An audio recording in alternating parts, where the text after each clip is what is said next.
Guys, dito naman may isa po tayong comment. Pasensya naman hindi ako masyadong nakakapag-reply. Once again nga is super busy po tayo ngayon guys. So kasi nga po is nag-grow na ako ngayon, nagsusurvey. So pero nakikita ko yung mga kino-comments yun at sasagutin natin yan. Ito na po yung kanyang katanungan.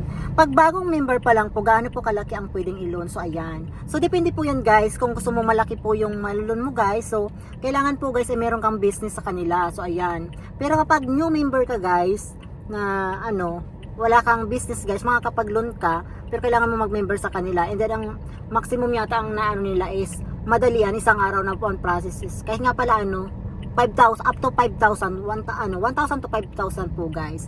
So para gusto mong lumaki nga, ang isa-suggest ko sa iyo is short term mo lang guys, 1 month, 2 months to 3 months ganyan. Wag mo nang 1 year kasi para mabilis kang makapag-reloan na malaki para mataas po yung malon mo. Yun lang po guys. So ayan lang. Hope na sagot ko yung kanyang question. So ayan. Pero pag malaki yung masisiin nila sa iyo, pwedeng 10,000 ganyan. Maganda yung bahay mo. May ka. Pero ako kasi, once again nga, hindi pa ako mayaman. Nagsimula po talaga ako sa Kubo. Makikita nyo po yan sa mga live ko guys.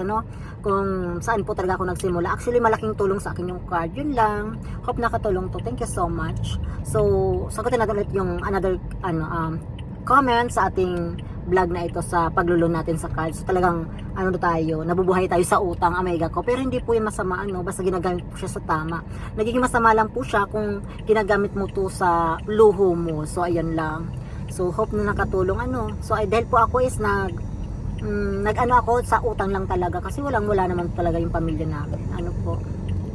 Unang-una din po is broken family po kami.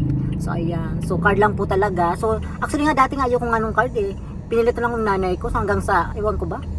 Nagustuhan ko na lang. And then ngayon, nakapag-business tayo dahil sa utang. So bye-bye! Babu.